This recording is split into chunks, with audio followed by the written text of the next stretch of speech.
Right, so it's 5:36. I'm going to call this rather unusual and maybe, what do we call it? Never been done before, perhaps? Who knows? I've never seen it. For a joint meeting between the Burlington Electric Commission and the Burlington City Council Transportation, Energy, and Utilities Committee, better known as the TOOC. And so this evening we have one item on the agenda, well, two, basically, kind of the same. We're going to be looking at emissions reduction assessment RFP for McNeil and for McNeil Forestry assessment. We're going to take a look at those two RFPs and have a presentation on those proposals. And so in the interest of, we have city councilors that have to go to another meeting at 7, so I want to try to keep this brief and mindful of their responsibilities. What else was I going to say here? So we're going to start off, we have really, with the agenda. Are there any changes or additions to the agenda? Good, hearing none. What's going to happen here next is Darren's going to give us a presentation on what we're going to be discussing tonight. We're going to, there's going to be a chance for public forum, so folks will be able to get a chance to speak. But we're mindful of time. I don't know how many people we have online and how many people want to speak. Looks like we've got to be at least a half a dozen here. So I want to try to keep comments down to like 3 minutes or something, just to be respectful of folks who have to leave at 7. So with that in mind, I'll hand it over to General Manager Springer. Great. Good afternoon, everybody. Great to have everyone here in the Spark space. What we're going to be focused on this evening are two RFPs that were called for in Resolution 7.6 from November of 2023, which was the District Energy Resolution. I'm going to walk through, if folks want to have the resolution handy, it was linked to in the RFPs, and have the RFPs handy. I'd like to, in a moment, walk through the RFPs and where the provisions come from relative to the resolution. I wanted to just start off by talking just briefly about the scope for this evening. We do have, as Chair Moody referenced, an RFP related to forestry, an RFP related to McNeil emission reduction opportunities. The scope of each of those was fairly well defined in the resolution. I do want to note that we are currently, in terms of our integrated resource plan, at the Public Utility Commission in a contested docket. We have two interveners, both of whom are here this evening. So we have a bit of a litigation process happening around McNeil's economics in particular. They were granted partial intervener status on McNeil's economics. So while I know there was a recent news article about that, and I know it may be of interest or may be subject of public comment, the BED team, out of respect for that contested docket, isn't able at this moment to address McNeil economic questions in detail, nor was that really the subject from the resolution of either of the RFPs. So I just wanted to provide that context. We do look forward to having a more fulsome conversation about McNeil economics once we've completed our work in the docket to fully respond to some of the assertions that have been made. In addition, I just wanted to note that, again, understanding where some of the submitted public comments have been, neither of these RFPs is specifically related to any decision about whether to continue to operate McNeil. They're really about how the forestry practices work and what opportunities there are for emissions reduction, innovation, efficiency, and some analysis of what type of future scenario would you need, both on the regional grid and for Burlington, to be able to consider moving away from wood as a fuel source, which we currently have now. So with all that said, if I can call everyone's attention in the resolution to page 4, starting on line 86. And in the RFPs for the forestry RFP, if you can open that up to page 3, you'll see the RFP objectives and scope for the forestry RFP.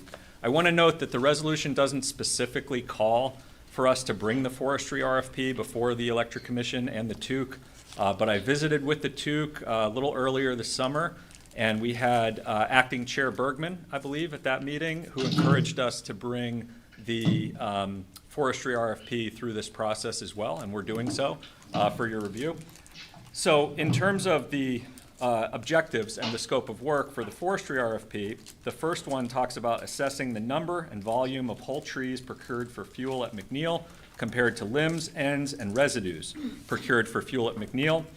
You can find that drawn directly from line 88 on the resolution. That's where the linkage is there.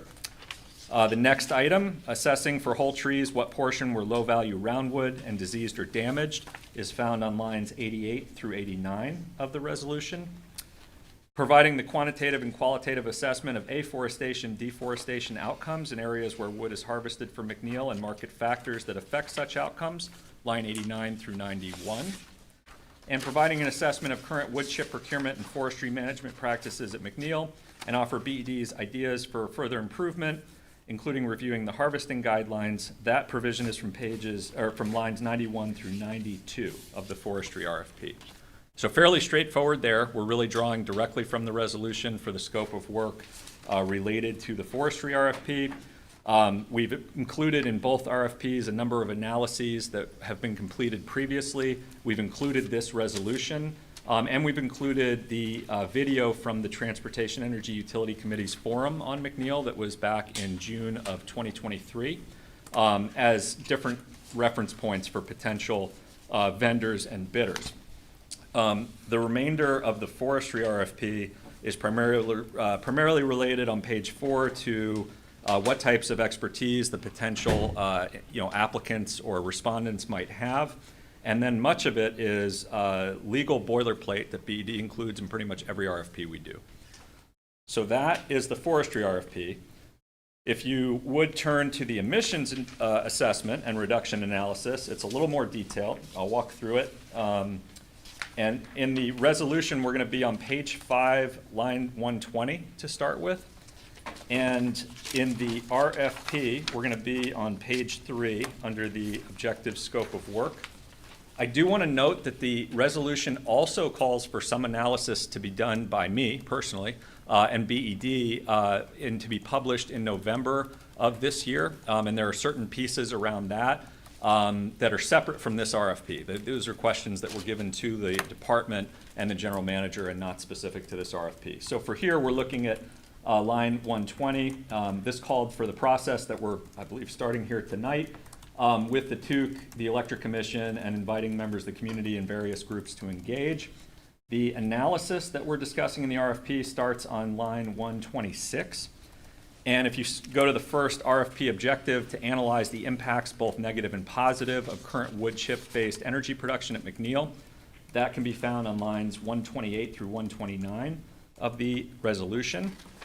The second item in the RFP, analyzing opportunities to reduce stack-related carbon dioxide emissions and other greenhouse gas emissions from McNeil, can be found on lines 129 and 130. The third objective, analyzing the opportunity to repower McNeil with different fuels that would significantly reduce greenhouse gas emissions at the stack as a bridge to a period where wind, solar, and storage can reliably and affordably meet needs of Burlington ratepayers, including low moderate income ratepayers. That's line 137 through 142 of the resolution.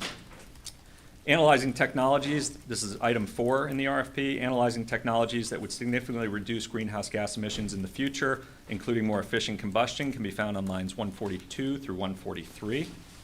Analyzing the utilization of McNeil for additional energy needs, including storage and thermal energy, lines 143 through 145. Analyzing opportunities for expansion of innovative partnerships, including the UVM, or such as the UVM Solar Research Center that's located at McNeil. That's lines 145 through 146. Analyzing the scale and types of renewable energy generation and energy storage needed if McNeil was not in service and Burlington still needed lowest carbon emissions renewable generation that is reliable and affordable for low and moderate income ratepayers, lines 146 through 147. And then if you continue with me on the RFP on page 4, this includes 4 factors to consider. And those again are drawn from the resolution.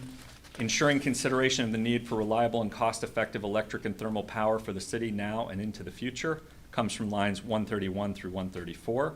As does considering how changes at McNeil might impact the ISO New England system, reliance on fossil fuels for generation, those same lines, including carbon accounting timeframes and assessment of comparative practicality and cost and rate impacts, over the short, medium, and long term to Burlington Electric and heating customers of proposed alternatives, lines 134 through 137. Understanding changes in BED's power cost, risk stability, and risk profile of considered alternatives is 148 through 150. And then again, the remainder of this RFP is based on finding the appropriate expertise from respondents and then the legal boilerplate that accompanies all of our RFP processes as well. And I just want to say that these were this language obviously was carefully worked on by a number of counselors, some of whom are with us today on the TOOC, and others who are not here today. Was worked on in some cases by members of the public who are here with us today directly. I know that at the previous commission and TOOC meetings, I know we've had members of the public come and say we really want to make sure this process is going to move forward expeditiously. I know there's language in here that we needed to include funding for these items in our FY25 budget, which we have done so. There is $25,000 for each study included in our FY25 budget. $25,000 is more than we paid for the 2022 VEIC analysis of emissions conducted by respected local firm VEIC. It's more than we paid for 2 analyses from Innovative Natural Resource Solutions out of Maine, both economic and carbon and forestry in 2023 for McNeil. So we feel $25,000 was a good number to cover the scope that exists in here. Again, if the scope was added to, we're not confident that the number would cover it, but we think we've covered all of the different items, almost literally line for line from the resolution, such that we believe we can attract hopefully good responses from third-party firms who can come back to us with ideas. And from the BED standpoint, obviously we're spending most of our time working on net zero energy, working on how to help customers with heat pumps and EVs and moving towards electrification. We understand that there is interest in improving the environmental footprint at McNeil. We share that interest. We're interested in efficiency at McNeil. Another piece of this resolution called for us to move forward with a wood chip dryer. We had done an initial RFI on that well ahead of the deadline in the resolution. We included funding in our FY25 budget, which has been approved for engineering analysis. We're on the cusp of issuing an RFP for that analysis, and we've included in our revenue bond proposal capital investment for the wood chip dryer. I want the commission and the council and the public to know we take all the obligations in this resolution incredibly seriously, and we're very interested genuinely in getting feedback from third parties on how can we improve our forestry practices, how can we be more efficient at McNeil, how can we reduce the environmental footprint, are there ways to reduce stack emissions that we haven't considered, are there ways to innovate with the site itself that we haven't considered or that we might be able to move forward. Hopefully that's a point of common ground for folks regardless of where they're coming from in the discussion. And we're glad our team, a number of whom are here, including from our forestry team, McNeil team, generation, and otherwise, as well as online, are glad to answer questions as we consider these items. But I'll stop there. Glad to answer any questions now if there are any, or glad to listen to public comment and then provide any additional information that the commission and the TOOC require. So I will open up the floor now. Should give Councilor Barlow the floor for questions or whatever your board would like to go with this. Thank you, and thank you for having us here tonight to join you in this meeting. I think if we're handling this as a joint meeting, I think it could be open to anybody here at the table to be ask respectful, questions. I guess. But thank you. Do any members of the TOOC have questions about the RFPs?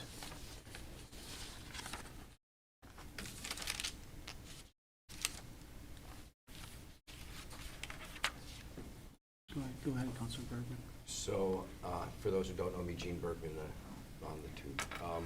I just wanted, in terms of a question, I saw the matching up of the resolution and the RFP. There's a reference to the Harvard guidelines that's only in the RFP, and because I'm like moving through these large documents, I cannot actually flip really quickly, but you're shaking your head, so you know what I'm talking about. The Harvest guidelines. Yes, and so you, that's not referenced in the resolution. I'm just wondering where it came from and why it is in there. And it's Certainly. important.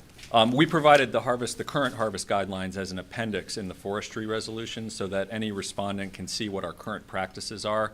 And then as they're evaluating, we offered potential audit standards that they might look for to confirm that our practices line up with our guidelines. Because I know one of the things we talked about back when this was being drafted was the idea that people want to know that we're following the practices that we're outlining. And so this is an attempt on our end to provide that information to third parties so they can go ahead and verify if we're doing what we are looking to do. Thank you. Mhm. That's the only question. I'll have comments later. Thank you. Commissioners? I have a couple questions. Yeah. So, a couple around timeline. So, as I read it, the award date is expected to be October 30th, and then there's a 2-week negotiation period, and then the interim report is due December 31st. Is that correct? Yes. Is that an adequate time frame? I remain open if a respondent comes back and says, okay, we can not meet that interim report timeframe. What we tried to do was build in some of the timeframes that were in the resolution, which were fairly aggressive. There was a desire to have progress on initial reporting by the end of the calendar year. So we certainly put that in here, and we'll ask if folks can provide that. And then the idea being that there'd be an interim and a final report. So maybe there's some initial analysis that can be shared and then a more fulsome report in the spring. So certainly that's flexible if we're not able to get that exact date and deadline, but we wanted to put it out there. Okay, thank you. I have another question, if that's okay. Yeah. This is just sort of, I just don't know these terms, so on page 6 it says, it's talking about the submittal and timeline, and it says, et cetera, in resolution with the C2 and City Council, we would like to extend a formal invitation and provide a program agreement for BED and the selected partner to sign. Is that part of the contracting process, and can you explain what that is? Yes, so in the resolution, it says that we have the obligation, which we're doing this evening, to bring the RFP itself, the emissions reduction one, not the forestry one, to the TUC in consultation with the commission, and then to the full council for review. And then once we've reviewed all of the different responses and selected the best qualified vendor, we have to bring that scope of work before these same bodies. And so this is an attempt to essentially signal to whomever is the selected respondent that there's some additional process in the scope of work being approved before we would, be able to formally sign them on and have them do this work. Normally, there wouldn't necessarily be. This is a very extraordinary process for us, but for reasons that we understand. Okay. So I have a question or a comment. And of course I work as a consultant, right? So one of the tools that we use sometimes, or I have used in projects, is having an advisory committee and meeting with that advisory committee throughout the process. And given the contentious nature of some of this analysis, it might make sense to set up an advisory committee that includes different stakeholders and have them check in with the consultant team periodically, both to monitor the work, see what data they're using, understanding draft and interim findings, and kind of, was that intended to be in there? Well, in terms of the resolution, it does call for, not for BED to conduct that, but for the TUC and BED and potentially the commission to hold meetings or convenings, update groups and stakeholders as the process kind of rolls forward. So we can include that in the scope of work once we have a respondent, but lines, I think this kind of, both of these questions really are covered in lines 150 through 165 of the resolution, really speaking about the idea that the TUC, the council, BED, the commission are going to hold opportunities for kind of input from the public as a part of this process. So if we have a report, we're jumping ahead a few steps, but if we have a respondent, we have a report, that's not necessarily the be-all, end-all. Hopefully there's some good information in there. There may be additional meetings that are happening as that report's being put together, the interim and the final, as well as opportunities for members of the public to share ideas for how we might be able to do things. So very much agree with you, and I anticipate that would be in the scope of work And based that on can be this. also things like reviewing if there's stakeholder interviews or data that's used, that Yep. everybody, a lot of daylight on that, and that there's agreement that those are the right sources. Yeah, absolutely. And then I did review some of the comments. I thought some of them were okay. interesting, maybe even added value to the RFP document. Not all of them, but some of them. And so I am curious, do you plan to update based on some of those red lines, or? I didn't get a chance to review every red line that was, submitted. I know that at least some of the red lines that were submitted not only added to the scope in ways that we may or may not agree with, or added to the language in ways that we may or may not agree with, but also was attempting to edit our terms and conditions, which I certainly wouldn't concur Okay. with. I really feel like we covered the items in the resolution literally line for line, almost. So if there are areas where we missed something in the resolution, we certainly want to capture that. But I know that this could be a scope that could be much, much broader in different ways depending on whose interest we're looking at. And in putting it together, our team very much tried to hew exactly to the resolution language, just because that was what we were tasked with from the council, and that's what was kind of negotiated and agreed to in a tough process that required quite a bit of work. So I wanted to respect that process. Okay, fair enough. And then, so the consultant selection panel will also include a variety of folks? That isn't called for in the resolution. The Okay. consultant selection process is not specifically spelled out. But what is spelled out is that the scope of work and the selected consultant, that process, for that to move forward, needs to come before these bodies. So I imagine when we would do that, we would characterize in whatever ways we can, respecting whatever confidential material might be submitted in these types of bids, what types of bids we received, whether we're selecting the lowest price or not, whether they covered or agreed to cover all the different pieces, what expertise they had relative to other bidders. We try to follow a process like we would follow for anything else. But before we sign off on anything, we would bring that thought process and information to the commission, the TUC, the council, and make sure that we have approval to advance the RFP Okay, responses. so you bring the recommendation to the various Correct. processes. All right. And then you're also going to be open to the consultants' ideas as well? Of course. Yeah. Yeah, absolutely. For scope of work, And provided process, it's, yeah, yeah, thanks. within this general kind of range of issues, yes. Thank you. How will you engage with the consultant communities that might respond to these RFPs? How will you advertise them, for lack of a better word? Yeah, so we have a public website where this will be posted. We have a kind of an existing list of potential vendors, although frankly, not all of them are going to be, expert in either of these categories. We have kind of a lot of vendors we work with who wouldn't have any particular expertise in these areas.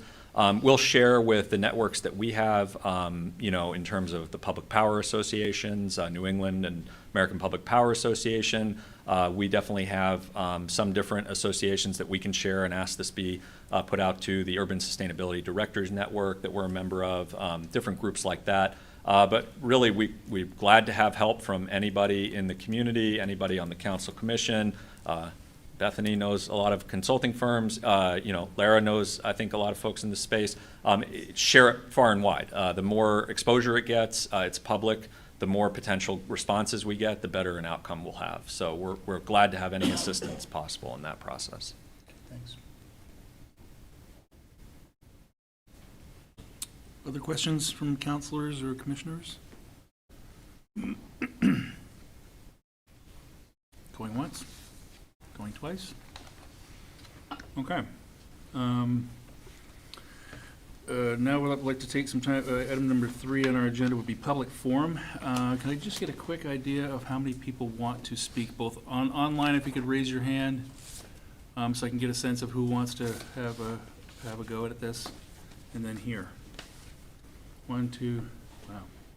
Okay, so 5, 7, 8, 9, 10. What time is it? 6 o'clock. So that's about right. Let's try to, would someone mind using your phone? You and got a give me couple more on the line, Scott. We got a couple more, okay. Given the amount of people that want to speak and given our deadline here, I'd like to try to keep this to 30 minutes if possible, maybe 35, and give everyone 2 minutes, 3 minutes, something like that, 3 minutes, 10 people? Sounds about right, pretty close. Let's do that. So let's start in the room. Who'd like to speak?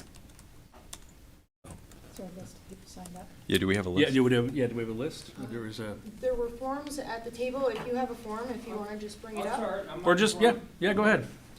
So I'll you be wanna brief. take Thank turn? you. Yeah, if you wouldn't, yeah. Peter McCausland, 66 Forestry. This is new for me. The last time I offered public forum was at the UVM Board of Trustees in 1975, opposing President Andrews' underpass. In hindsight, the underpass is helpful. They have significant crosswalks up there. You know, I ran for Ward 6 Alderman, pushing for slower speeds on Main Street for UVM. I went to UVM. I didn't get a degree. Now, McNeil, I oppose the long-term operation of McNeil. It's carbon positive. Now, I have no ill will towards people who want to continue the operation of McNeil. I get it. But I think it's time to phase out and have BE meet its obligations to ISO New England and aggressively pursue solar. I'm not so sure about wind in Burlington. Thank you. Thank you for your comments. Who's next? Who would like to speak next? Don't be shy, come on. Step up. Take charge.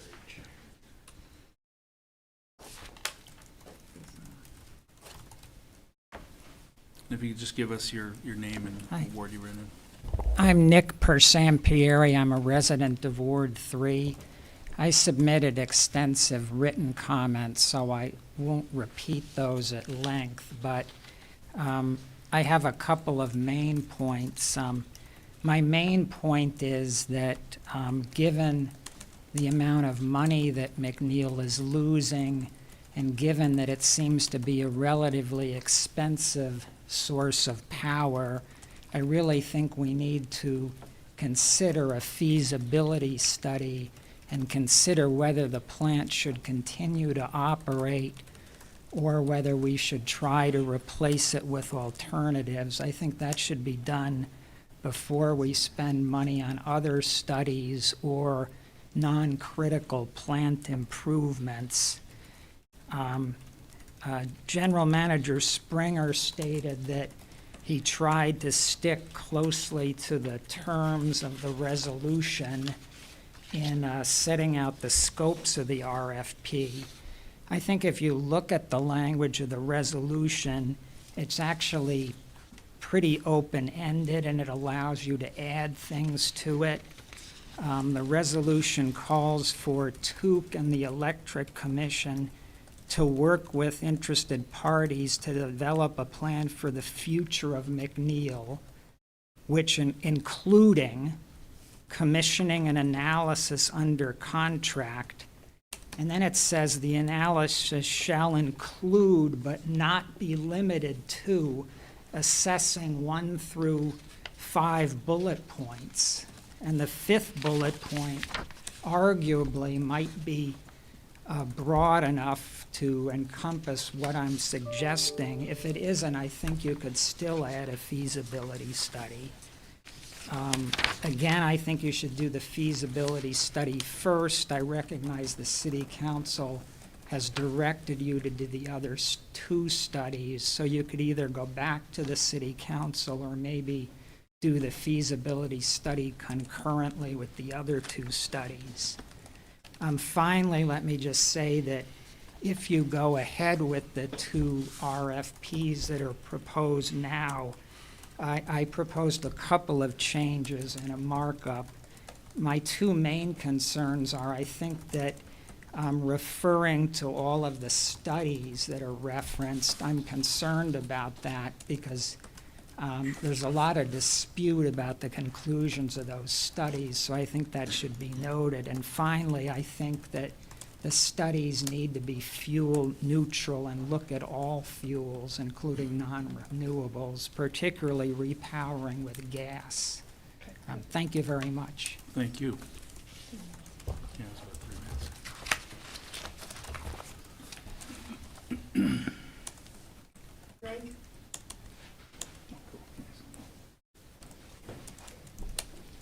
Hi, I'm Greg Hancock. I'm a Burlington resident, ratepayer. I was at the meeting on November 30th of 2023, when it was proposed to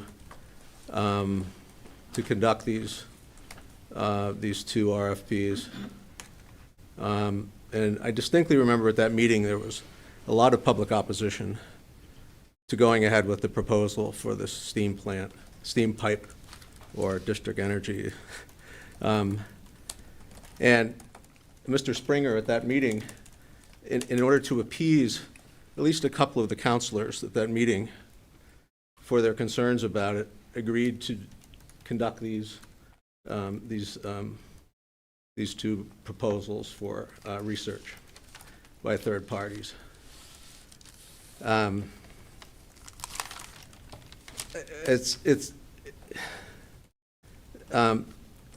guess is that these proposals that Mr. Springer just spoke of now go beyond just appeasement of that and are going to try to make a case that we should go ahead with this project, that it's a third party doing the research. Those of you that know me know I'm completely opposed to the continued operation of the McNeil plant. It's an economic disaster. It's an ecological disaster. There's no need to operate it. So I think that these proposals are a waste of time. They're a waste of money, a waste of effort, and I don't support them at all. And I think that there are many, many others in the community and that agree with that. And if they knew what was going on, they would feel the same way. I just received my largest Burlington Electric bill in the mail this week, $163. They used to be around under $100 last year. A lot of that is attributable to McNeil and the waste of money that it is.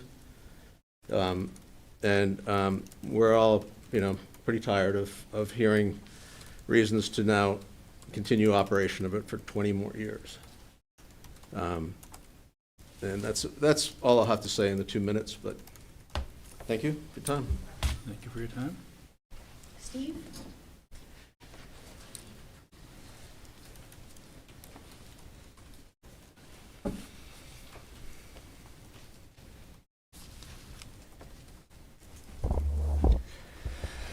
Thank you for having this meeting. I think it's a start for something which has a lot of potential if it goes well. I'm Steve Goodkind. I'm a resident of Ward 7.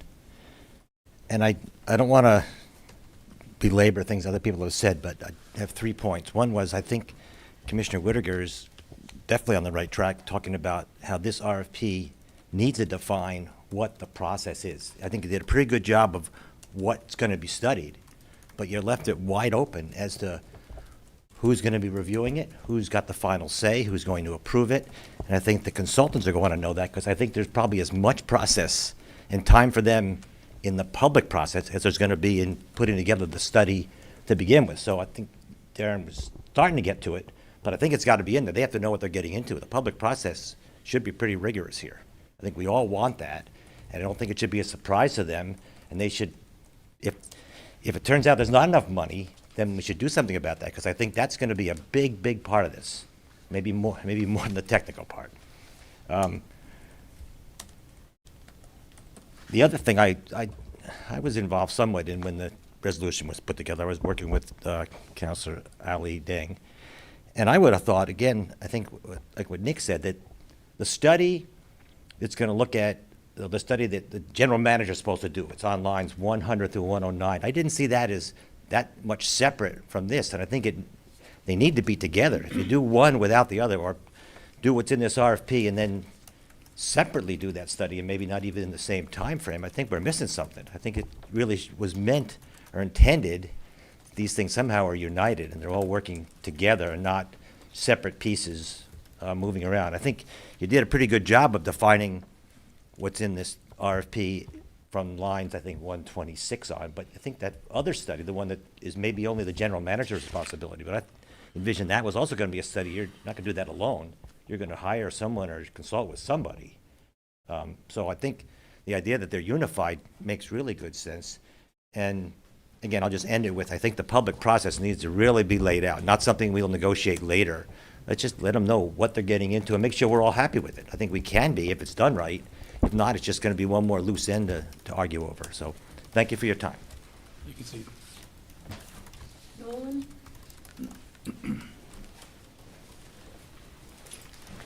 Hi there, Nolan Rogers, Ward 3. I just wanted to say thanks for having this meeting and getting kind of the ball rolling on examining what we can do to improve McNeil and how it's operated. I just think from my perspective, I think last week there was a great little article. I was happy to see it down in Troy, Vermont. I think it was Velco and a subsidiary of Hydro-Quebec put in a 3 megawatt, 12 megawatt hour battery storage installation, and I thought that was really cool. It cost them about $5 million from the Vermont Digger article. I just think that's great to see that we can have that kind of additional flexible grid resource when you talk to the right people. I think that's something that's certainly an option for going in partnership with McNeil or in attempt to ease the transition away from McNeil in the future. We're going to need these grid resources anyway. I would really put in a word for trying to get some battery storage locally. I understand that McNeil basically operates in the same way that the battery storage would operate, albeit with using our states and I guess New York's natural resources to do it, which is great. We can save up wood chips and use them to power Burlington when it's favorable to do so from the market standpoint. So I think we should really I think we will find that whoever ends up doing this study will say, hey, throw some batteries in there. And I just wanted to put that out there to more of the public, say, hey, people have been using these batteries for storage for a long time now, especially in sunny areas. But even in Vermont, we have a good share. The duck curve is strong, you might say. And so I think that's only going to get stronger. And so the public should know that adding battery storage is going to need to happen at some point, and so we might as well get started on that. I think this is a good point in the process to do that. So yeah, just wanted to encourage battery storage, and looking forward to seeing what happens with this as a young person, and maybe moving away from putting a lot of carbon into the air in the future. Thanks. Thank you. I think you're the last one.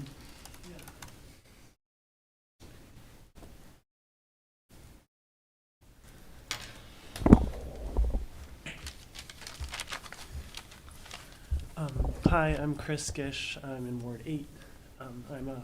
Been a farm worker for 10 years, so I feel the impacts of climate change, flood fires, drought, all the things in my livelihood. And I've been concerned about McNeil for a few years now, and like many people behind me, have spent literally many hundreds of hours learning about it, advocating to retire it. I've reviewed almost 400 harvest notifications, so all of the recent harvest notifications for all of the wood harvested in Vermont for McNeil, which is less than half of the total wood, because the rest of it comes from New York. I've visited some harvest sites. I've reviewed a bunch of documents that BD has submitted to the PUC, read their IRP, etc. I'm here today to call on you to do an independent, in-depth feasibility study on McNeil. That's a study on the feasibility, the financial feasibility of continuing to operate McNeil and how it stacks up economically and environmentally to alternatives. And I want to call on you to do this study before you do the two studies that are currently before you in those IRPs. And you need to do that because we need to be asking ourselves whether McNeil should continue operating at all before we're studying whether to invest more in little tweaks to its forestry or its efficiency or something like that. I hope you're aware of the current status of the plant. I submitted some detailed information to all of you, and I know you've gotten more information from many other people, but I think you're hopefully aware of its cumulative over $29 million in net losses over the last 9 years, including over $8.5 million in the last fiscal year. you probably are aware that it's Vermont's largest polluter, largest single emitter of greenhouse gases, and the largest reason that we were removing carbon from our region's forest land. It burns the equivalent of 8 to 10% of Vermont's entire forest growth a year. And if you were to just compare that to our overall power use, if Vermont got all of its power from plants like McNeil, we would burn roughly double our annual forest growth. So we would burn our forests to the ground if we relied more on McNeil, not on plants like McNeil. And that's just to give you a sense of its utility. I think you're also aware that there's been 4 consecutive years of rate increases. I think it's cumulatively 24% in the last 4 years. And I hope you know that these rate increases are related to McNeil. In BED's 2025 budget presentation just a few months ago at City Council, they cited 3 things: flat/declining rec revenues due to relatively stable prices and variation in production across the portfolio, but that happened primarily at McNeil. Higher purchase power costs due to lower forward prices for sale of excess winter energy, i.e. they're not selling as much energy in the winter because McNeil is operating less. And, quote, continued inflationary pressures in other O&M operating and maintenance expenses. McNeil's a 40-year-old plant. It only has increasing O&M expenses. The only independent summary I've seen of McNeil's financial outlook was just submitted to the PUC by energy economist Paul Messerschmidt, and he said, quote, the financial outlook of McNeil was dismal. So if you just want to care, wrap it up. I'm trying to keep yeah, you get 7 more people that want to speak. yep, if you care about ratepayers, the environment, or making fiscally prudent decisions for our city, I would ask you to please pursue a feasibility study before you pursue the 2 studies that are before you today, and you have the authority to do that from the resolution passed last November. If you don't think you have that or that power, you should go back to City Council and get it for sure. Thank you. Thank you. So I think we've heard from everybody here in the room. Have we heard from everybody here in the room? Going once, going twice? All right. Let's move on to the folks that are out in Zoom land. I'll just go right down. All right, we got 2 people with their hands up, so we'll start with Bob. Bob Warrington, you have the floor.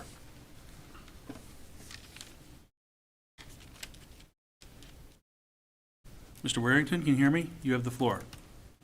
Unless you need to, I don't know if we need to unmute him or.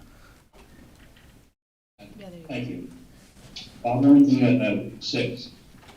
I think we already know that burning wood is making the climate pollution problem worse today in the near term. Precisely something we shouldn't be doing. The greenhouse gas emission problem now today don't have the luxury of waiting 25 to 50 years. The carbon neutral wood burning to play out. All the unanswered financial questions around the McNeil plant, I think it's absolutely necessary to conduct a feasibility study of the previous plans. We can't be making further investments in this highly questioned plant.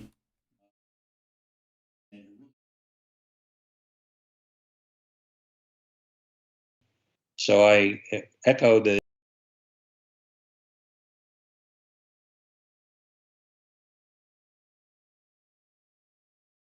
Peter Duval, can you hear me, Peter?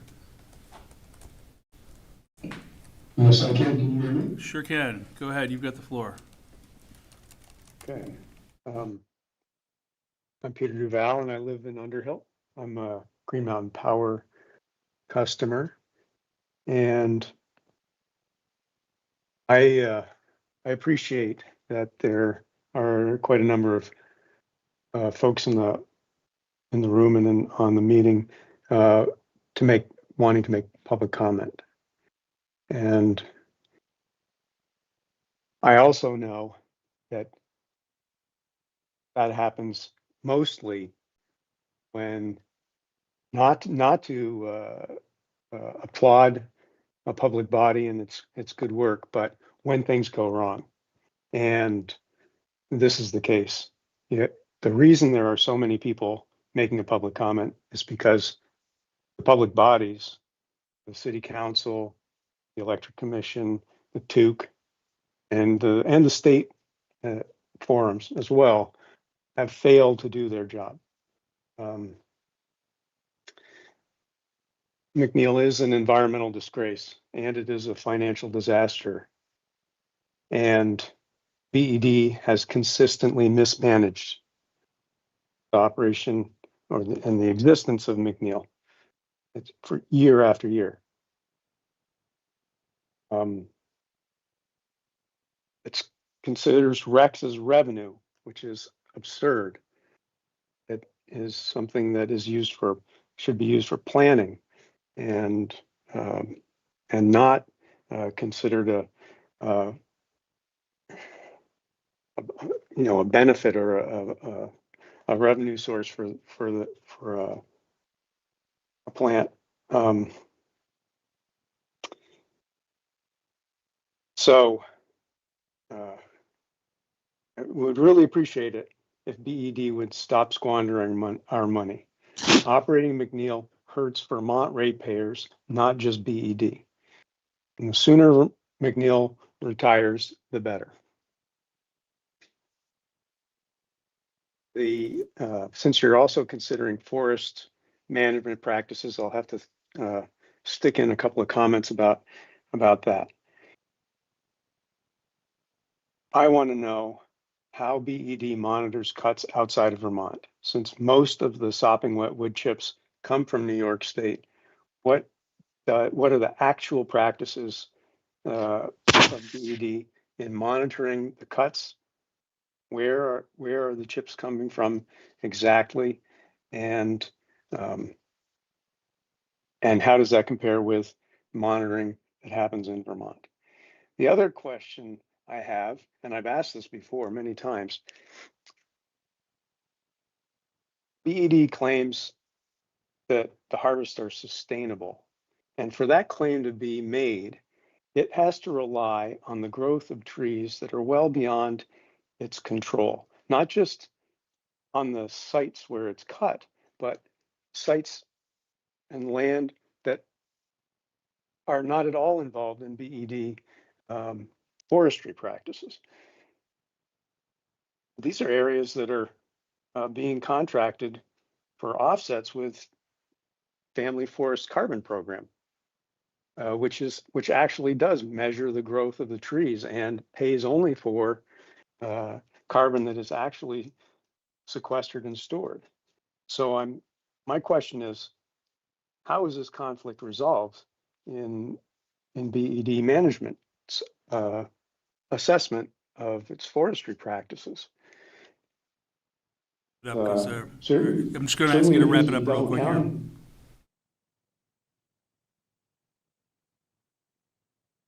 And the final point I want to ask is, why hasn't BED considered selling McNeil?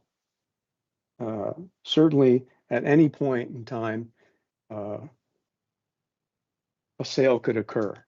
And a lot of people consider that everything is for sale all the time. It just depends on the price. And I would like to know how much BED expects it could get from selling the plant tomorrow.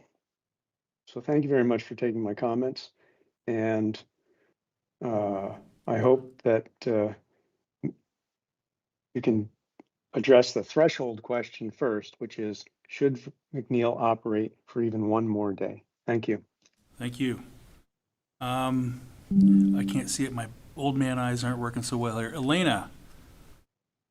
I think it should be, oh yeah, you're right. My old Hello, man. I hope. Hi, Elena. You got the floor. Thank you. Hi, I hope you can hear me all right. Yep. My name is Elena Musulo. I'm an environmental studies student at UVM, and I live in Ward 8. I want to thank you for taking the time today to listen to community concerns regarding the McNeil plant. I support Nick Persampieri's comments and will briefly state my concerns. I believe that it would be in the community's best interest from a financial and environmental perspective for the city to commission an independent third-party study of the McNeil plant's economic viability, analyze the possibility of retiring McNeil, and include alternative energy sources for Burlington's portfolio. This should be done as soon as possible before millions of dollars are spent on the district energy steam pipe to the hospital, as well as repairs to McNeil. Biomass plants are closing across the region. Before investing in energy that will cost us more today and for years to come, please initiate a non-biased feasibility study. Thank you. Thank you. So there was a couple more people, I don't see They're their- numbered Yeah. in All right, whoever's number one on the list. Pike Porter. Pike, you have the floor.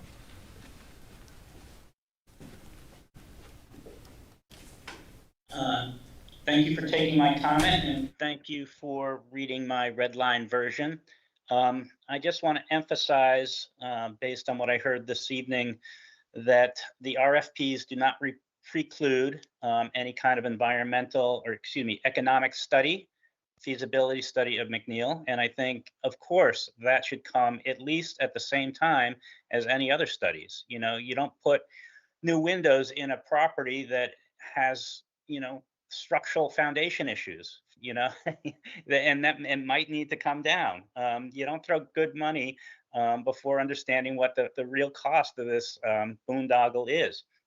I'd also like to ask you to, if nothing else, reinsert language that hydro, nuclear, grid power, fossil fuels such as natural gas will be considered.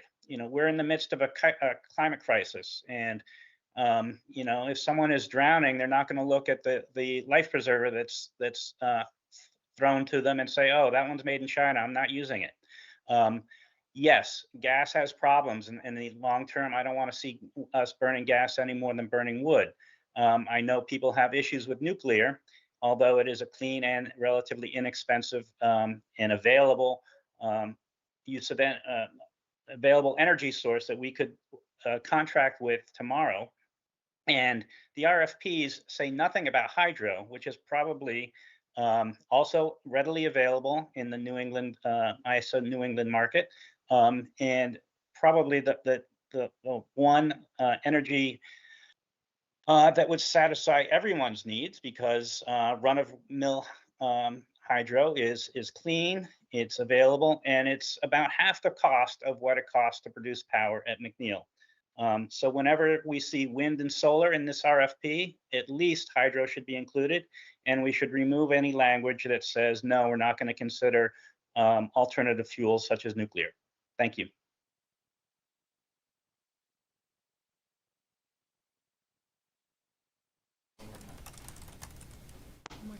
One more time?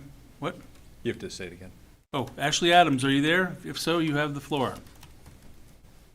Hi, I am. Can you hear me? We sure can. Go ahead. Oh, great. Ashley Adams, I'm in Ward 6. We all know that the best way to improve the environmental footprint of McNeil is to retire the plant now. Doing so would immediately stop the climate-killing carbon pollution and harmful air pollution coming from that plant. It would also allow the trees and intact forests that we rely on to absorb carbon, to support biodiversity, to mitigate floods, and to clean our air and water. And it would save ratepayers millions of dollars. It's very discouraging because the two studies that you're considering tonight would waste ratepayer dollars and distract from the fact that McNeil should have been shuttered years ago for environmental and financial reasons. Continuing to invest in the largest stationary source of climate pollution in the state in defiance of science is climate denialism, period. Continuing to invest in a plant that is bleeding red ink is a scandal, in my opinion. We urgently need an independent third-party study to retire McNeil, which the resolution language, I believe, would support. And if it doesn't, then we need to find another way. Go back to City Council. We need to do it. The study should analyze the financial viability of the plant. It should investigate low carbon, cost competitive alternatives for Burlington's energy portfolio. This is something that Burlington Electric has failed to do. The Department of Public Service supports this position, and it needs to happen now before another dime is invested in the McNeil plant or in these studies. The RFP process should be directed by TUC with public input on the contractors considered. The public should be provided with their qualifications, with a client list to prevent bias. Please remember that Burlington Electric lobbied city councilors to vote for the $43 million steam pipe to the hospital, knowing about its massive financial losses and without considering lower carbon, lower cost alternatives for Burlington's energy portfolio. This makes me so angry as a ratepayer. Please also remember that Burlington Electric continues to peddle the myth that EPA recorded carbon pollution from McNeil does not contribute to the climate crisis. Burlington Electric cannot be relied upon to direct a credible, independent study, considering the faulty VEI study and the many false claims on Burlington Electric's website. And finally, I ask that you consider markups of Burlington Electric's RFP submitted by Nick Persampieri, Chris Gish, and Pike Porter. Thank you for your time. Thank you, Ashley. Let's see, who has not spoken? Sean, Just Bob down there. Did Bob Atchison speak? I think, Bob, did you speak? If not, you have the floor. Thank you very much for the opportunity to say a few words. I come to you as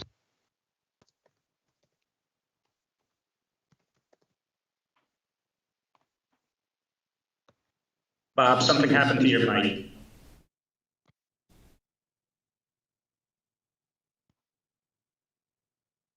Can we unmute him? Yeah, well, he looks like he's muted. You're muted, Bob. You can hear You're me? muted now. There we go. Can you hear me now? There we go, Bob. Is that better? Yep, All gotcha. right, great. Anyway, I come to you as engineer and energy coordinator for the town of Plainfield, Vermont. And if you don't believe in climate change, coming to our backyards and doorsteps and take a ride through Plainfield and witness 5 out of 6 bridges that were washed out on just one road. So it's time, folks. This is the 800-pound gorilla that's now ready to do stuff. So make wise decisions, stop stifling ratepayers with 25% increases. If this is an albatross, shut it down. It shouldn't take a rocket scientist to figure this out for you. This is just absurd that you continue with this.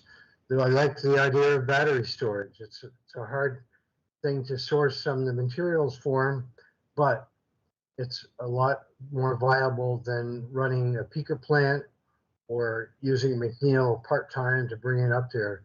The advantage of putting batteries in a power plant yard, of course, is you already have the infrastructure of transformers and wiring going out and tied to the grid. So let's try to be a little bit smart here. I've been an older person. I don't like going outside when I'm not supposed to because we've got Canadian wildfire smoke, but I don't need any coming from the lake shore of Burlington either. So thank you for your time, and please think carefully about our planet, our citizens, our children, our grandchildren, and make the right decision here. Thank you. Appreciate it.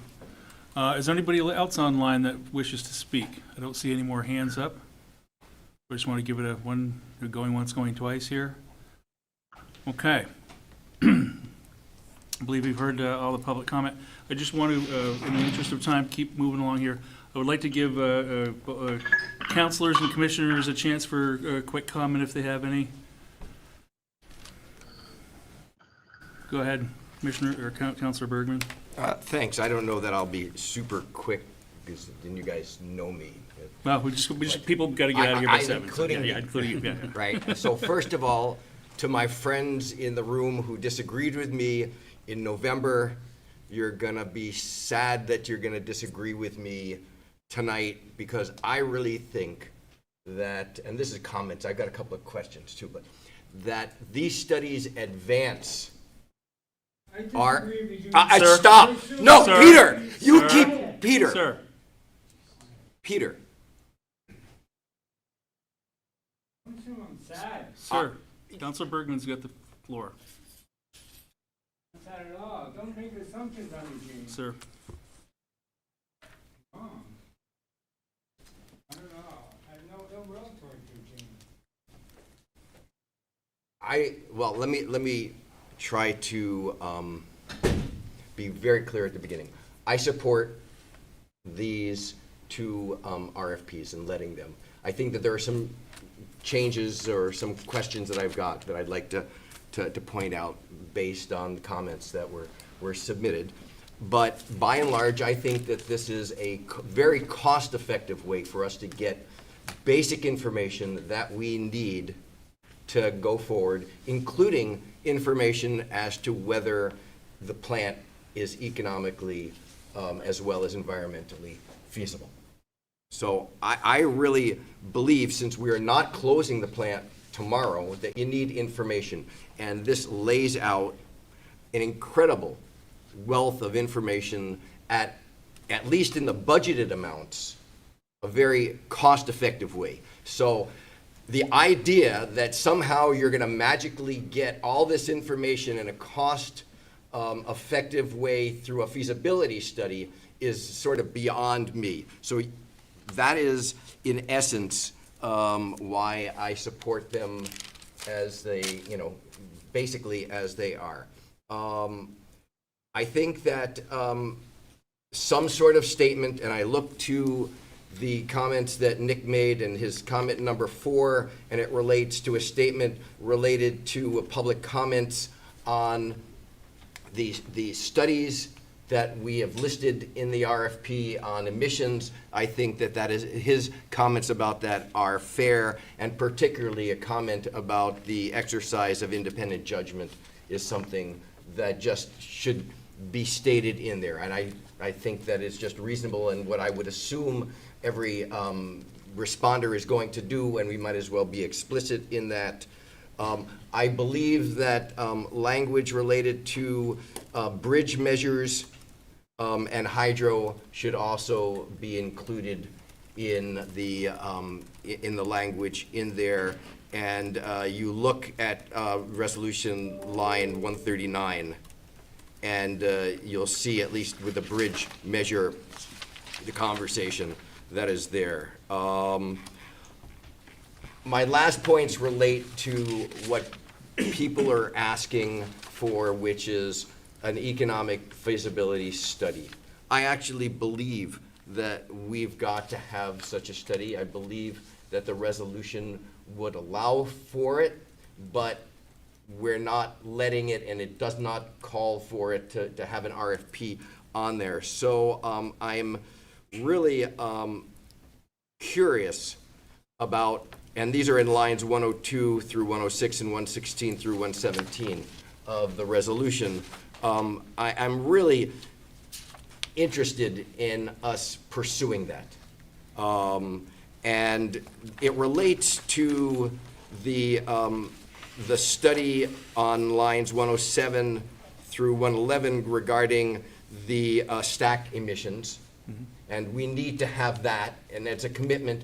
So they're totally linked, and they are linked to the DPS's recommendation around an economic evaluation. So I don't think, based on the resolution that I helped write and that I supported and I continue to support very strongly, that they need to be in this either of these RFPs. But I do think that there's work that we should be doing very quickly and along these areas, and I would like to see at the TUC in relatively short order, and in the commission as well, the plans to move on those areas. Again, the areas of the stack emissions and the economic viability status of the evaluation of the plant.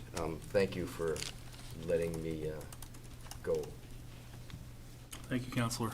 Any other comments from councilors or commissioners? Councilor. Thank you. For those who don't know me, I'm Merrick Broderick, councilor from Ward 8. I will be brief. Well, I agree with most of what Councilor Bergman had to say. Where I do disagree and why I don't think we should support moving these RFPs forward now is because there's just so much clouding us regarding the economics of the McNeil plant. As General Manager Springer said at the beginning of this meeting, they cannot talk about it right now because there is contention surrounding it. And so without that knowledge, without being able to tell fact from a not fact about the economic situation around McNeil, I've seen what is already out there. It's very concerning to see the economic numbers around McNeil. I would like to know the full story surrounding them. And before we know the full story around the economics of McNeil and the feasibility of McNeil, I personally am not comfortable going through with any other studies. Thank you. Thank you, Councilor Broderick. Any other comments from councilors or commissioners? Hearing none, I would like to give General Manager Springer a chance to comment. Thank you. Thanks, Chair Moody. I'll just try to address a few points that I've heard both in the public discussion and the council and commission discussion. First, point of agreement, we love battery storage ideas. We're going to pursue that as part of this. We're pursuing it already, but we're going to be pursuing it as part of this analysis as well. I think that we've been a little slower on battery storage in Burlington because we don't have the multi-day outages where people have a generator and they can replace their generator with battery storage. So our value stream is primarily around peak reduction. The pricing didn't really work. We looked into it a few years back. We think the pricing is better now. We think the Inflation Reduction Act is going to help. So I'm bullish on the idea that we're going to have utility scale battery storage in Burlington. And I'm also bullish on the idea that the McNeil plant could be a host for that. And so appreciate that aspect of things. I appreciate, Councilor Bergman, your points here. I also agree with Steve Goodkind that we can probably be a little clearer here about some of the expectations for public engagement from the consultant. So happy to work that in, certainly to the scope of work. Happy to work it in if we need to here as well. Flexible on that. I think that's a fair point. Wanted to just mention around the economics, which we can't speak to the litigated items, just to give you a sense of the timing in that docket, which is the Integrated Resource Plan docket. Our rebuttal testimony, where we will lay out our facts and data, is due by October 11th. We're currently serving discovery on the interveners' experts and learning from them what their viewpoints are and what their assertions are so that we can take that back and share that. I want to just remind everybody, we're a 50% owner of McNeil. When anyone states something about the plant, they're talking about 100% of the plant. We're a 50% owner. I also want to remind everyone that there are value streams that Burlington ratepayers receive that are not accounted for in a simple profit and loss statement about the plant. If our only business was running a power plant, then the profit and loss statement for the plant would be, what you'd look at. But we're actually a distribution utility. That's one resource among a number of different resources, and there are value streams outside of that profit and loss that are not necessarily accounted for, that will be accounted for in that process. So we look forward to being able to share more information about that. I did want to note that BED's financial performance as an entity is strong. And the commission will be presenting, obviously, audited financial results in October. Our initial unaudited net income for fiscal year 24 is over $3 million. That number may change based on some of the different moving pieces around pension and other things. But this utility is performing strongly for ratepayers. And while we have had rate increases, and nobody hates a rate increase more than us, we are not looking to raise rates.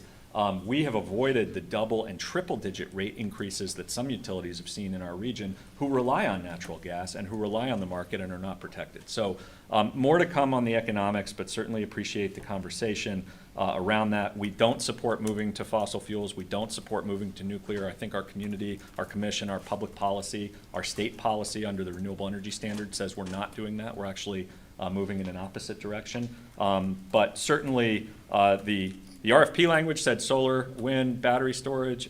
We always look for hydro. We're interested in hydro. We've just announced a 1.5-year contract for new hydro for us, existing in the region, in Connecticut. So just to show the point, we are in the market for hydropower as part of our portfolio. We'll continue to be.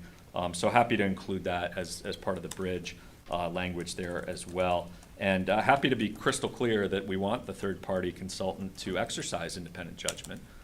We don't pay them for a result, we pay them for their analysis. That's how we would do any RFP. Happy to make it even more crystal clear here. So I hope that's helpful in responding to some of the thoughts, and appreciate the opportunity to make those comments. All right.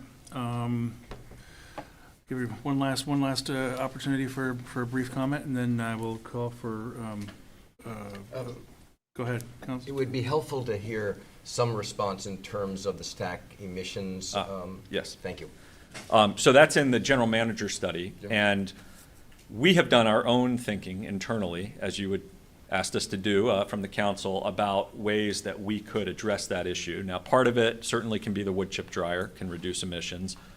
District energy could potentially make the plant more efficient, so that could be part of it. There are some other pieces there that I'm not able to talk about just yet, but I expect to be part of fleshing out that plan for how we can address the stack emissions. There's some innovations and creative ways that we may be able to go forward in terms of the plant, both in the medium term and the short term. So absolutely, we will address that issue, and it will be part of the November report. And we are taking it seriously, even though there's disagreement about whether you're supposed to count at the stack or count in the life cycle. We understand that if you reduce at the stack, you benefit the environment, regardless of your view of whether we are counting one way or another way. So we're all in on that. We committed to it, and we're going to provide some ideas for how to get there. In November, thank you. Yes, that's right. Anyone else?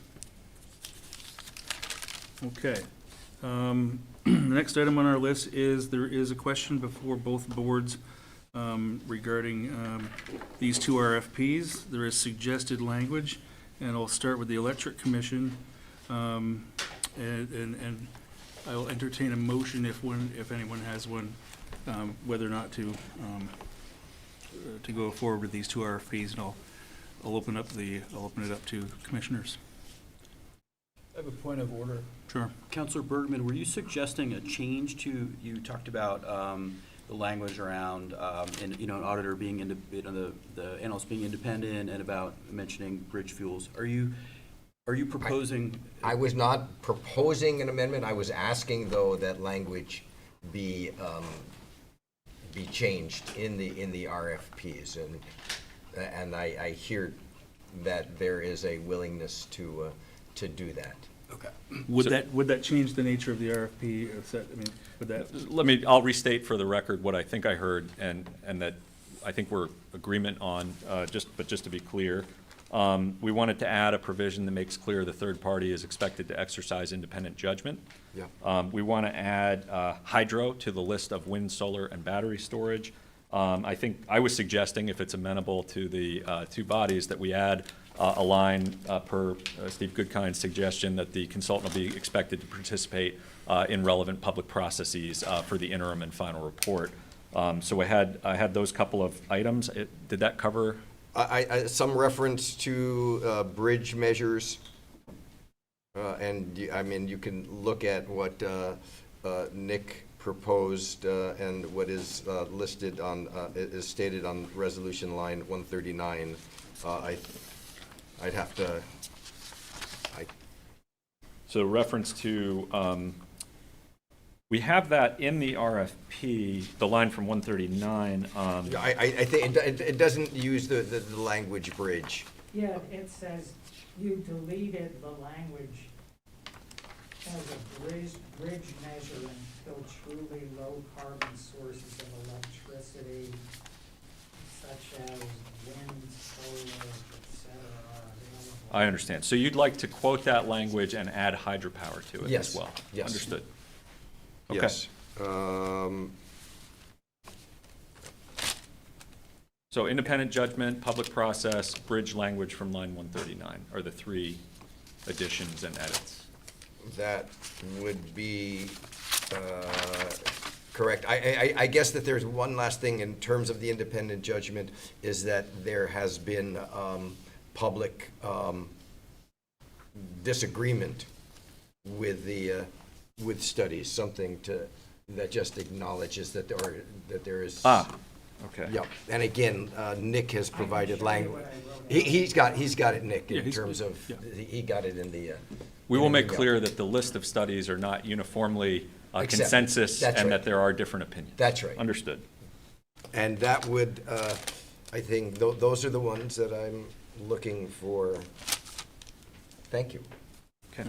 Knowing that we don't have counsel here, do you feel that these are I think we can make those updates, and this is going to go forward potentially to the council, the full council, on September 9th, so Councilor Bergman can certainly look and make sure that we got it correct for that evening. And are we all amenable to those ideas brought before by Councilor Bergman? Great, okay. So, then I will again entertain a motion if there's one to be had from the commission. And there is suggested language. Right here, if anybody needs it.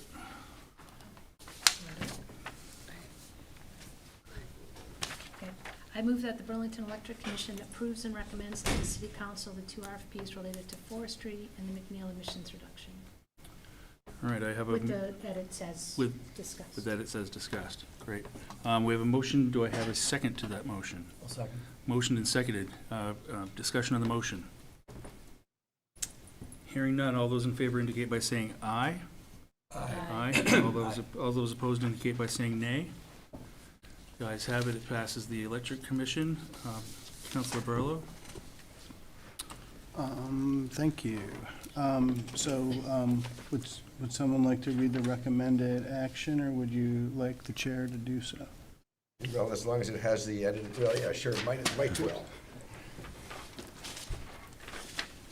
So I'd move that the Burlington City Council Transportation, Energy, and Utilities Committee approve and recommends to the full City Council the 2 RFPs related to forestry and McNeil emissions reduction as edited here tonight, or as amended here tonight. Is there a second? Seconded. Okay, is there any discussion on the motion?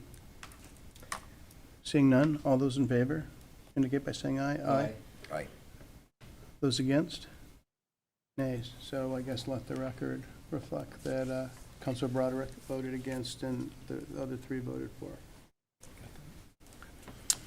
All right. If there's no other comments to be made, I would entertain a motion to adjourn. So moved. Motion